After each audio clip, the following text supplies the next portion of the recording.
Hi guys, thanks for tuning in to another great episode of the Transform Your Confidence show. Is showing up on social media a huge roadblock for you because you don't know how to appear authentic and real amongst a sea of heavily curated personas? If your answer is yes, then this episode is for you. In this second week of April, where our theme is media and communications, this week's part 2 of this 2-part series is entitled Tips from a Celebrity Host on How to Connect Authentically with Virtual Audiences. My guest is one of Canada's best-loved media entertainment personalities, Sangita Patel, and here's what we cover in part 2. I start off by asking Sangita what she does to steer her path on social media so that she stays true to the identity of who she is on and off social. We then move into tips on how to manage a live audience and how to handle negativity in real time from audience members. I ask her what types of people are not well suited to learning how to communicate effectively and what they can do to combat this. I then ask her what she would tell her newbie self when entering the media business based on what she knows today that may have made the difficult times a lot easier to navigate. And we close off by her sharing her advice on how to communicate effectively and command your attention no matter what platform you're on or what audience you're faced with. Here's a bit about Sangita before I bring her on. She joined ET Canada in 2014, covering breaking entertainment news and traveling the globe to interview some of today's biggest stars, including Julia Roberts, Dwayne Johnson, Viola Davis, George Clooney, and Helen Mirren, to name a few. She's been the host of 5 seasons of HGTV Canada's popular home renovation series, Home to Win, gathering a Canadian Screen Award nomination for her hosting duties. And she is also the spokesperson for CoverGirl's Simply Ageless collection, acting as CoverGirl's first Canadian South Asian ambassador. Here's part 2 of my conversation with the fabulous Sangita Patel. That kind of alludes to this whole other topic that I feel that we're challenged with, and this is the hypersensitivity around having an opinion about something. It's like, so let me broach that, especially when, it comes to social media. And this is definitely something I know you've experienced. We've broached the topic already about social media, so let's kind of, delve a little deeper there. Social media, I know you'll agree, and you've kind of, alluded to it already, is the wild, wild west on steroids. Because, right? I mean, people are extremely supportive on one side, or they can be extremely canceling. We've seen them both go on, right? Yeah. I have a major problem with the canceling part, because why is it that one opinion should cancel your entire existence and all the work that you've done? We know people that have been cancelled, and I just, to me, it's really like everything's predicated on one statement or one thing they didn't do. Like, are you saying that you've never done anything wrong? So it's, and this is the point I'm making, it's so amplified. This is why I'm talking about it being, it being the wild, wild west and on steroids. So my question to you is, I mean, I found, especially with my clients, Sangita, and I feel that you can help with this.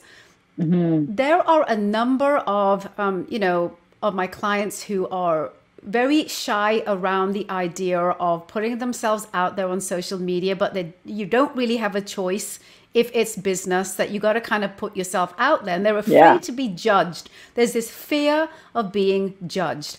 I'm wondering if you have any advice for them, being that you're in the public arena, and that this is probably times 10 for the the job that you do. Like, what can you say to those people?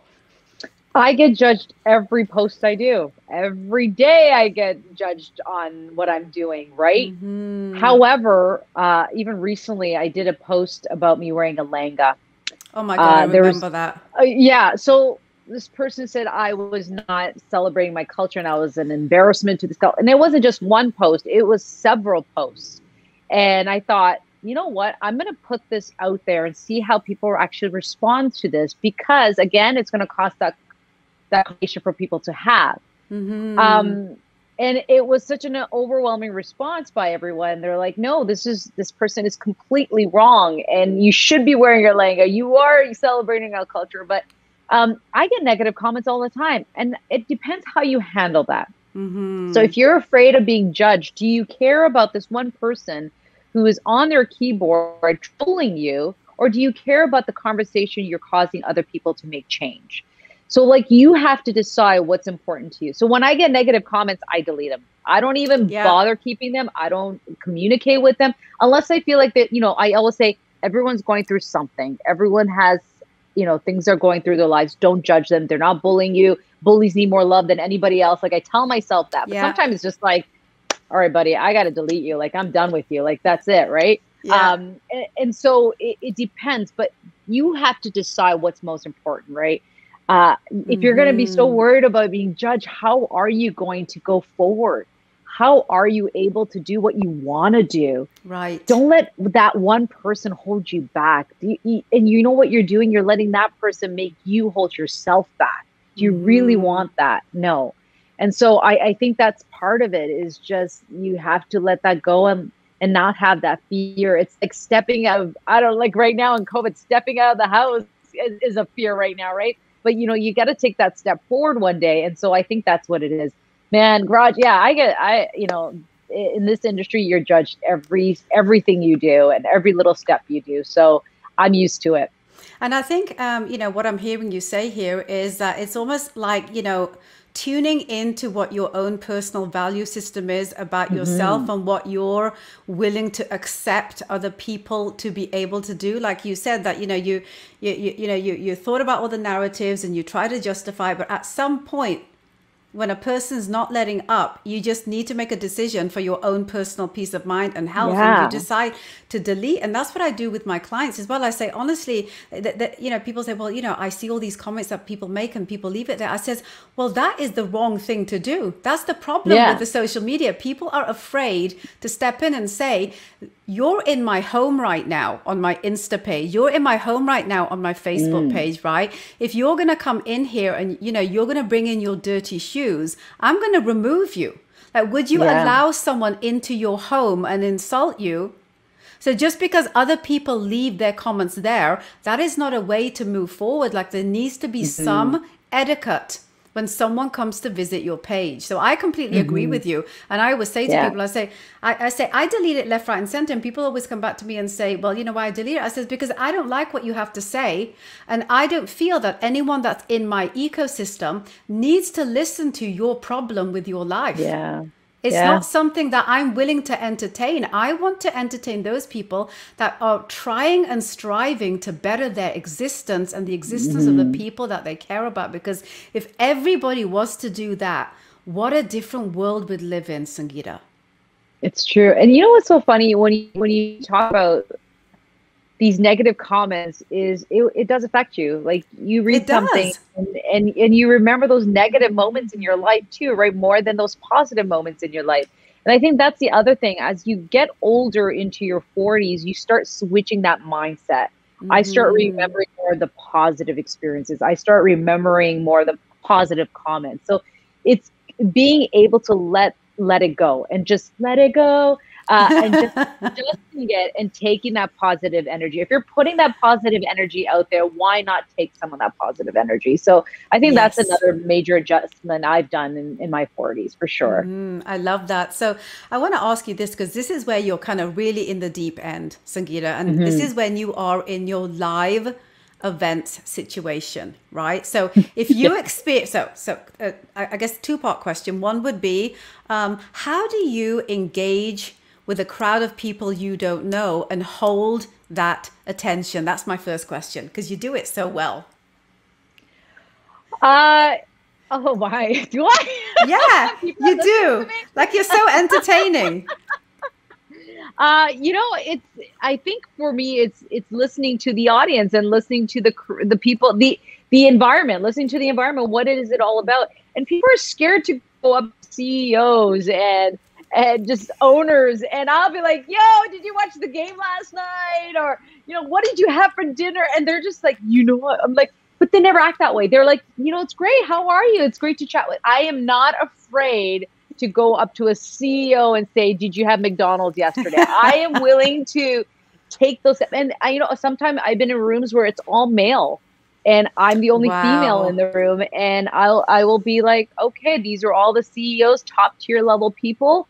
I am going to go in and talk to them. And that's what I do.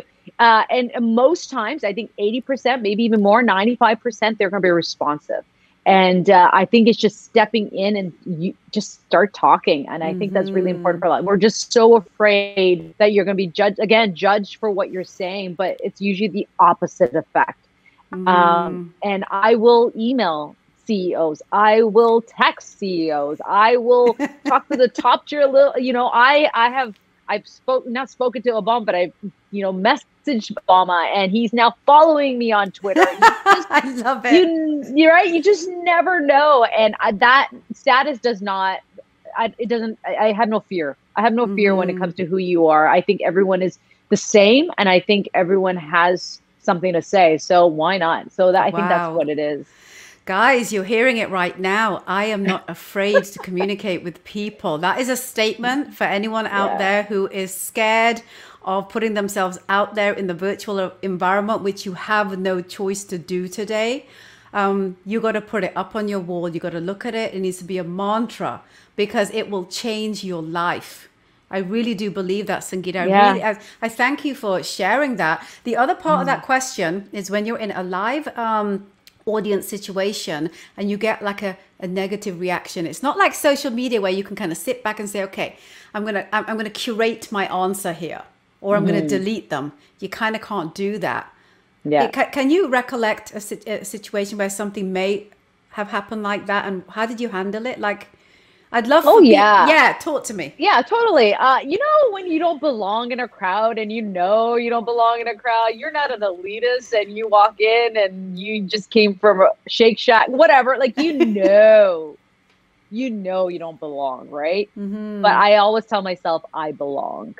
And so, yes, I walk into a room and they're like, I remember I got cold shoulders and I will still continue communicate. I will talk and say something. And if you get that cold shoulder, you walk away and you go to the next group. But never walk into a room feeling that you don't belong there, because you do. Every single time you do. And that's how your attitude should be when you walk into a room. Oh, yeah, I'm a brown girl. Walking into a room, like, are you kidding me? I'm a rare commodity in this industry sometimes, if you think of it that way. And of course, and I think that's part of the backbone we grow, is even for you, Raj, to create this, incredible platform you had to walk into a room where you probably felt you don't belong there, and you realize you did. So it's part of that too. It's just, you do belong. Absolutely. You have to command your belonging, right? That's what I learned. Like, I used to walk into these rooms and ask for sponsorship money from a whole bunch of people that didn't even know who brown people were. Why would they give me $20, $30, $40, $50,000 to sponsor an event? And not even with business people or doctors or accountants, but with artists and fashion designers. You know that, right? So totally. The one thing I learned from that, which is kind of what I'm hearing you say here, is have conviction and belief in your narrative and why you're there, and that what is happening in that room is happening to them, not to you. That's kind of what I'm hearing you say here. Yeah. Oh, you know what? It's owning it. It's just, they're going to treat you that way. That's okay. You know what? You're there to have a good time, whatever it is, whatever that situation is for you. There's a reason why you're there. If maybe it's a learning curve moment for you, maybe it's a moment to, make those connections, but let that moment be for you, not theirs. Don't give it to them. Don't, oh my God, yes. Don't do it. Yes. Yeah. A big yes. I love that statement. I want to ask you this. Do you feel that anyone can hone their communications prowess, or do you feel that only certain types of people are more aligned to being able to communicate more effectively than others? Like, what's your experience on that? What's your thought on that?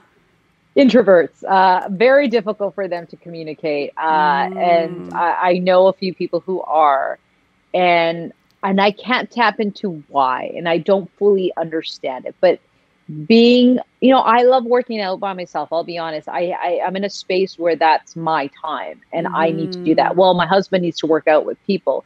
So I consider myself an athlete introvert, right? Like I just, I love it. I love it by myself. But, it's very difficult for them and it's hard to teach them to come out of their shells unless they want to.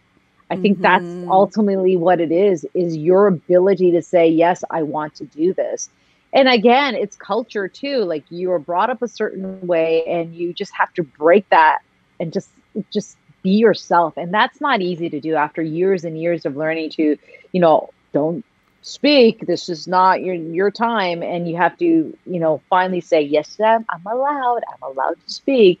And I think that's part of it. It is just coming. And you know what? And people who are listening right now who do feel like I can't speak up. I can't do this. Try it once. Maybe go on the street and talk to a stranger and say, listen, hey, today, did you watch the Raptors? Just try it once and you will see a difference in how you are able to actually communicate. That's my thing to everybody. It's just go out and talk to a stranger. Like that's my mantra. I say, if you talk to someone new every day, you're going to learn something new every day. And I still hold to that. So try it. So what's the worst thing can happen? So Sangita, let me ask you this. I mean, you are very much a person that kind of, bounces off from people. This is why you are kind of in the perfect, career.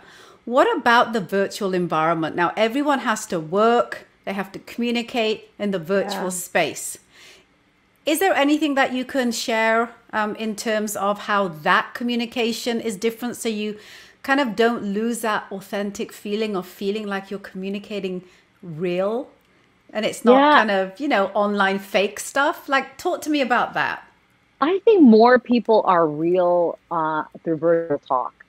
I feel because we're all facing the same thing, we're all feeling the same way. When I've been talking to celebrities through Zoom calls, and their kids are running behind them or they're in their kid's bedroom hiding, whatever it is, I feel there's this human connection that I never really have the chance when we're in a hotel room, right? I remember doing an interview with Russell Crowe. It was 4:30 in the morning, and I think he was in Australia, and he was in his barn, and it was just, I've never seen Russell Crowe that way. Like he was just him.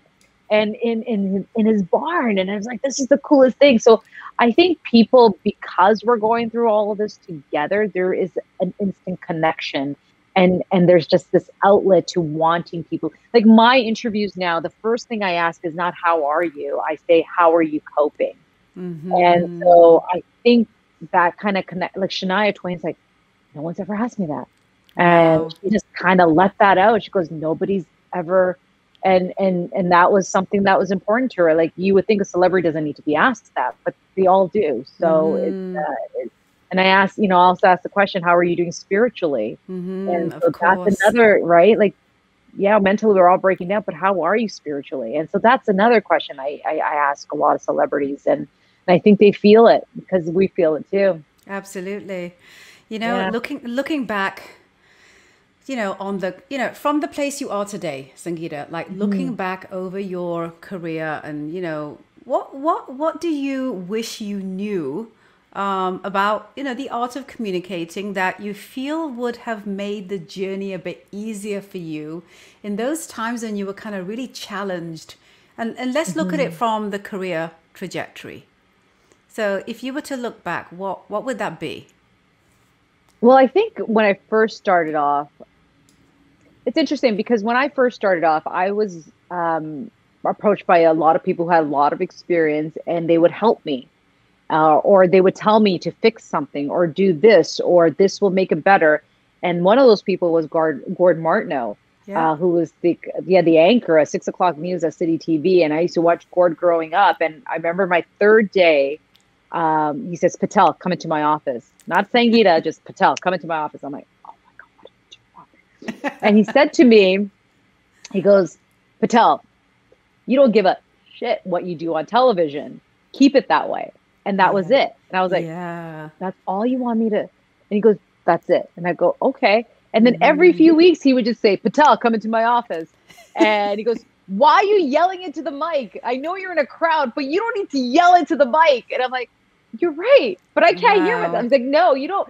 Just little things like that. But when he said that, don't change the way you are, that was a very important moment for me, because you look around and like, oh, this is how this person's doing it. This is how this person's doing it. But again, goes back to our original conversation. You just have to be yourself. So I think, those are the lessons I learned, is when someone's giving you a critique, take it as a positive. Right. When you tell your kids something, they're just offended, or no, we're trying to make you better. Doing a show like Home to Win, HGTV, I had an incredible director who would pull me to the side and go, try using your voice this way, or maybe pausing here and doing this. And most people would be offended by that, right?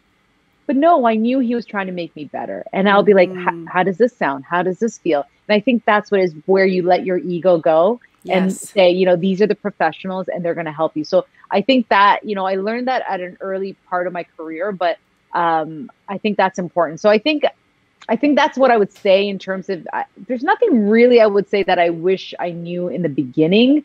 But I think that's a lesson I always learned. And I think that's hard for a lot of people to learn, is when people give you advice, Yes. it's the goodness for you, not for them. Yeah, and this is why you keep excelling, sweetheart, because you truly are genuinely there to be the best you that you can Mm, be. And sometimes, you can't see outside of yourself as a human, right? Because there's so many other narratives that you have of yourself that you kind of can't see beyond yeah. what's in front of you. So what would you Yeah. tell that version of Sangeeta, knowing what you know today? Like, what would your advice be to her?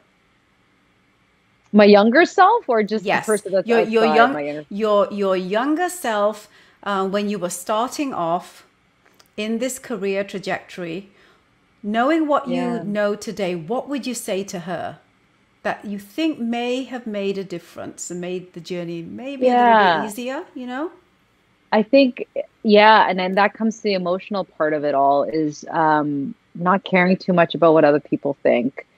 I think that held me back a lot, to be honest, Raj, is caring too much. I mean, one of the things my mom used to say to me, if you make other people happy, you'll be happy. There's some truth to that, but not all of it. You have to make yourself happy. And I was so into making other people, I needed their approval. And I said, if they agree to it, then that I'm doing a good thing. But no, not everyone out there is there to help you or to make you rise. We talk about women supporting women, and how much truth is there, and I do believe there is. I think there is, but certain people no. And that's, again, that's the oblivious part of my industry. In this industry and many industries, I had to learn later in the game, and it caught up to me. And I still have to learn that. I still care what other people think, and I need to let that go, and I but just you're stay on my human. path.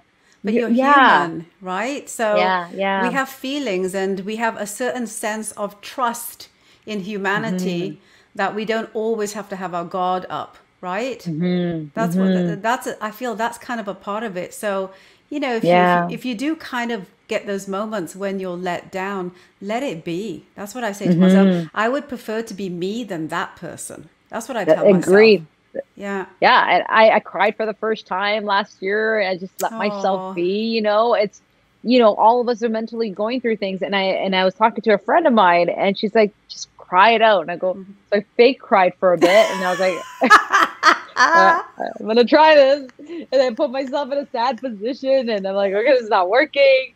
And then something happened, and all of it just came out, and I was just like, the Wow. tear, and it was the most incredible feeling after that. I felt this pain just coming out of me, and just I felt liberated after that moment, because we just don't let ourselves feel those emotions, because I'm always like, stay positive, smile, and I do believe in that energy, but sometimes you have to let yourself fall in order to rise up. So that's part of it too.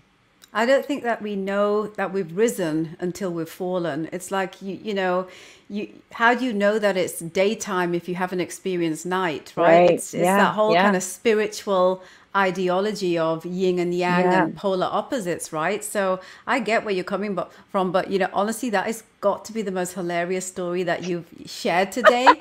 That you're sitting there Let's trying to try force crying yourself right to now. cry. Ready? Okay, here we go. Let's do these sad thoughts. Ready? I don't know how to when I'm when I'm in a room with you, be it virtual or not, because Come you on, just let's make me try. smile. You are It's just the hard. best. It's not easy. It's very hard, especially because you're a It's positive hard. person. Even Yeah. that's the other thing, right? It's like if you're constantly fighting the fight to feel good about yourself, no matter Yeah. what we're going through. So it's hard to be the person It's that hard. cries. No, I Yeah. get that. No. So And I think that's part of it too. Is anything negative come towards you, I always find a positive twist in it. If someone Yeah. says no to me, I'm like, okay, now I could move on. I can go on to the next step, right? Like always find that positive angle and even those moments of that are negative in your life. And you'll find absolutely. it. Yeah. Absolutely, because the alternative's not going to serve you. Not at Right. all. And Not at all. it's interesting because I feel that, we've come to the end of our conversation now, Sangeeta, boo-hoo, but we have, Boo. right? But so what I want to ask you, I guess, is, listening to, you sharing your thoughts and your insights and just the fact that you've been so open and, vulnerable on so many levels in this conversation. I feel that your journey, coming from engineering and deciding to do something so polar opposite, like getting into the media business, and then getting this opportunity of being the first South Asian ambassador in Canada for CoverGirl. I almost feel like you are one of those people that can kind of decide that you want the impossible, and the impossible just somehow manifests itself because you believe so hard in the fact that it's possible. Am I right? Like, give me your insights. Yeah. It's so true. I'm such a big believer. I come up with ideas and theories, and they're like, no, that's never been done before. I'm like, why not? Why can't we do this? Why can't we take it forward? Why can't a South Asian woman be, hosting her own show? Why can't why can't this be? It's not normal. And so like you need to change the definition of normal. And the only person to do that is you. So yeah, I'm a big believer, and I always find something that will, if something, doors are always closed on me, but what do I do with that? And that I think that's a lesson in life, is not deteriorating yourself and just keep going. And I don't stop. One time someone said to me, he said, you're too ambitious. And I go, would you ever say that to a guy? Right. Right? No. I am ambitious, and I'm proud of that. And there's nothing wrong with that. Absolutely. And it's so interesting because when you first announced the Cover Girl ambassadorship, it was really interesting. It put a smile on my face because the way you announced it was that, hey, Mom, I'm the first South Asian, ambassador for Cover Girl in Canada. That was your statement. And it says a lot about your belief and how you actually authentically live the identity that you know yourself to be, that you are a mix of two identities and that you're quite comfortable in that space. Am I right when I say that? It's so true. Yeah. And I think that's the other thing, Raj, is any success that comes my way, I'm overwhelmed. Even if it's the smallest thing, and I think it's that journey of believing and getting those negatives, but I'm always just, I'm just always shocked. I'm just always thankful. I'm just anything that comes my way. It's just this amazing every time. And I don't know where that comes from, but it's never been like, I deserve it. And then I need to change that and actually live with the moment. I think that's the other thing, is I never sit down and say that happened. And I think that's something else I need to change. So, look at this. It's like a good therapy session here. I'm glad. But We're yeah, like helping each other. I feel yeah, I know. there's so many things that you've talked about that I want to go away and sit with, you know. It's a beautiful, and this brings us back to the whole idea of why we're talking today, of how important communicating effectively is. And I want to ask you this as we wrap up, Sangita. What is your personal definition of communicating effectively? Like, what would that be? Yeah, I think it goes back to what we just said. It's being able to be you, and that takes time. It takes time to find your identification, your identity, right?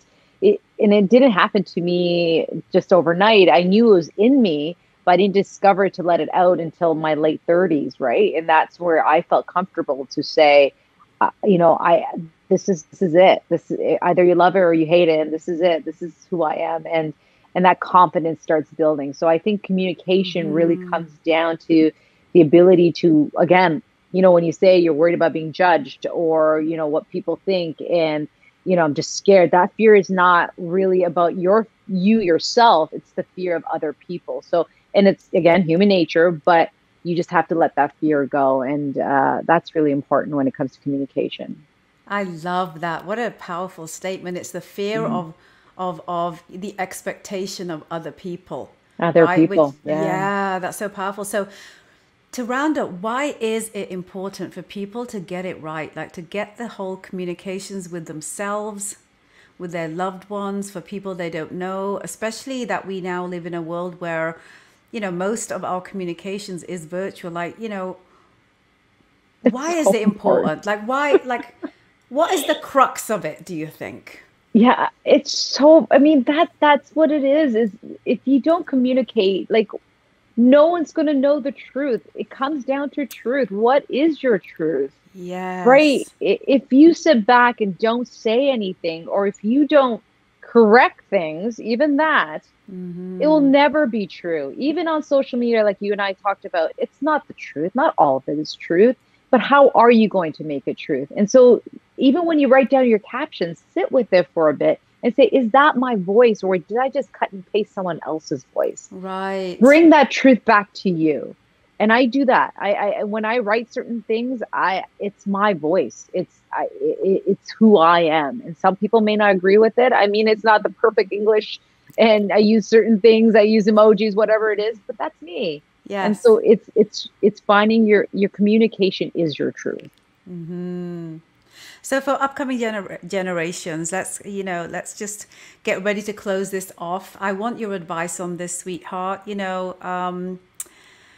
To ensure that they're able to cultivate meaningful relationships online, since that's kind of where we're headed. Yeah. What would you say to that generation or kids' generation, so that we're actually creating still an authentic experience as humans, and we don't become robotic and hide behind stuff and all this stuff that you finished talking about, checking ourselves to make sure that we are in fact being true to who we are, with all of these ways that we can create image and barrier. What would you say to our kids' generation? And I think this is what we said earlier, is like, what do you put out there? Is that who you are? Like, you sit back, and I asked that question to myself, how am I going to use my voice on social media? What's my platform? And I think that's what most people need to sit back and like say, what am I doing? And once you do that, I think you'll find your path. I think the problem right now is we're just copying everybody else, and we're forgetting who we are. And certain things are not going to do well with certain people, and some people are not going to be happy with what you're doing. That's okay. Like, I spoke about the racism I dealt with a while back, 2 years ago. I talked about my miscarriage. I talked, certain things, you want to keep personal, but some points you're like, I'm ready to speak about it. But those are my stories. And these are my stories to help other people use for themselves, and hopefully create conversation. So that's what I think it is just finding your voice rather than using someone else's voice. Amen to that, sister. That's a great way. Yeah, that's a great way to end it, sweetheart. Are there any final words that you want to add at all there? Just be happy. Find the joy in everything you do. You are in control of your happiness. And the other thing Absolutely. is, you know, Fake so this is cry. something Fake cry. fake cry. Yeah. And one thing I've read recently is someone else's opinion is none of your business. Yes. So there you go. Absolutely. Sangita Patel, what an absolute pleasure you are. I mean, I could talk You to you for too, Raj. hours, Yeah, sweetheart. we'll go for a drink after this. Oh my God, I After think we all of this need it. ends. I know. And happy Absolutely. belated birthday to you. Oh, thank you so much, my love. And thank you so much for your, your extensive words of wisdom and just being so vulnerable and honest and real. I mean, that's really what I was hoping to get out of this for the audience out there, Well, because good. it seems to be the hardest thing that people have right now is the challenge of knowing how to communicate to serve themselves, right? True. And I It's feel true. that you've given people a lot of wealth of wisdom, and I am I truly hope thankful for so. your time. I'm very grateful, and I absolutely adore you. I did too, Raj. Thank you so much. Thank you so much for staying till the end, guys. I really hope you enjoyed the show and will action the many insights that were shared. There are so many myths about effective communications, with the most common being that we all do it, when in fact, very few of us have been schooled in the art of communicating, let alone doing it effectively, because this is another life skill that traditional academic curriculum doesn't include. So we are left picking up how to do it through watching, listening, and understanding how people around us do it, and hope we hit the mark. As a 2-decade-long media personality myself, who has interviewed and worked with some of the biggest celebrity and corporate names, I knew that in order to tackle the idea of communicating effectively, I needed to bring on a personality who has been exposed to big personalities and large audiences to garner experiential insights. So I decided to invite my friend Sangita Patel to talk to us and walk us through some of her varied experiences. My hope is that this episode, at the very minimum, will help you open your mind to think about your own relationship with communicating effectively, and whether you feel that what was shared could help you step up your own game to ensure that what you intend to accomplish is in fact what happens through your communications repertoire. I hope that you found this episode to be valuable, and if you did, I'm so glad. I ask that you please subscribe to this podcast on your Apple, Android, and Spotify platforms. Search the Transform Your Confidence Show, on our YouTube channel at the Open Chess Confidence Academy. And if you're an avid reader like I am, we've also transcribed every podcast into a blog, which you can access at the openchessconfidenceacademy.com/media/our-media. And please hop over to our private Facebook group at Transform Your Confidence, where there are networking opportunities as well as knowledge and resources about mindset, media, communications, branding, marketing, leadership, and advocacy for busy executives and entrepreneurs like you who are seeking to elevate the quality of their life. You know you got to be there. As always, thanks for tuning in, guys, and until next episode, take care of yourself.